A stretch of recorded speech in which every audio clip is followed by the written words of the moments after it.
Alright, this is Andrew with Joda Home Inspections. We're doing a sewer scope today here in Logan. Today is December 23rd, 2024, and we have the camera pushed out 137 feet to the city connection. We are at 1133 Trushwood Drive.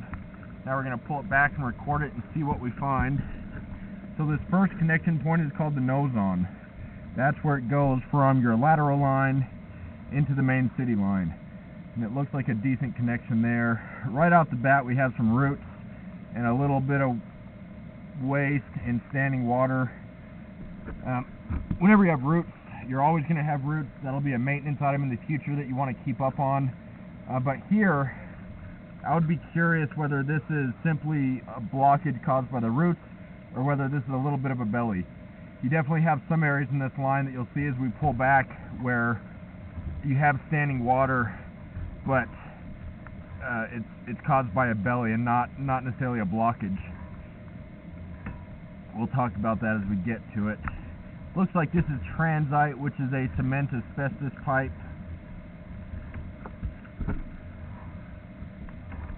I'm accessing this line through the roof stack. I didn't see an access point inside. And so you could always pull a toilet to access the line, but I didn't see a spot to access it otherwise.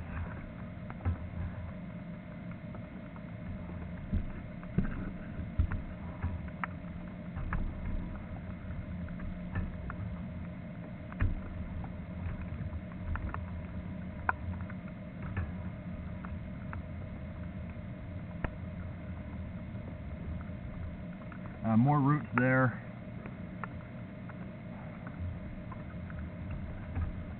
I always recommend hydrojetting roots.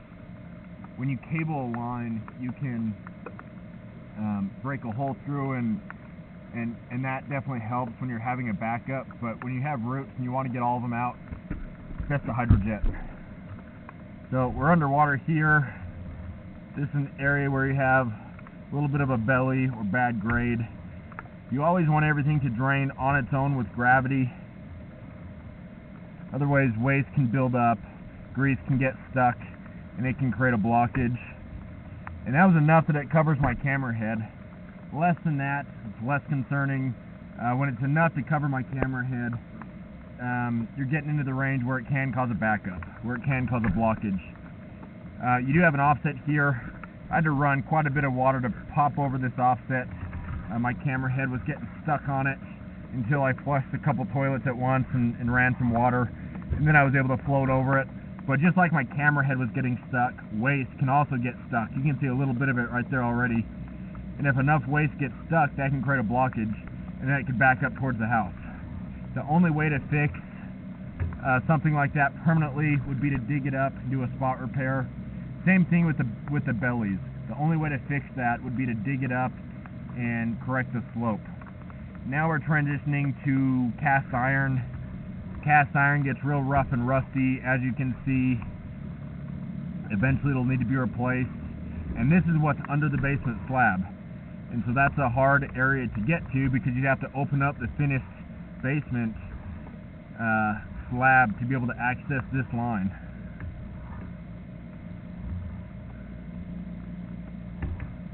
I always recommend having old cast iron like this coated. That's where they cut it with a chain cutter, and it cuts off all that rust and makes it smooth again, and that prevents waste from getting stuck on it as easy. I would recommend getting the insurance on this line. You can get it through your homeowner sometimes.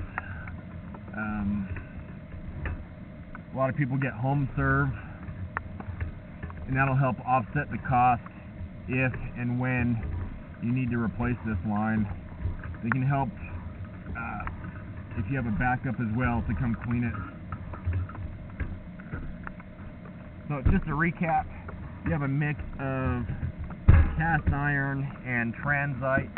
You do have some bellies, you have some roots, you have one offset. And so I would recommend getting it cleaned now and then getting the insurance on the line, since it is an older line with a couple issues. I'm going to end this recording now.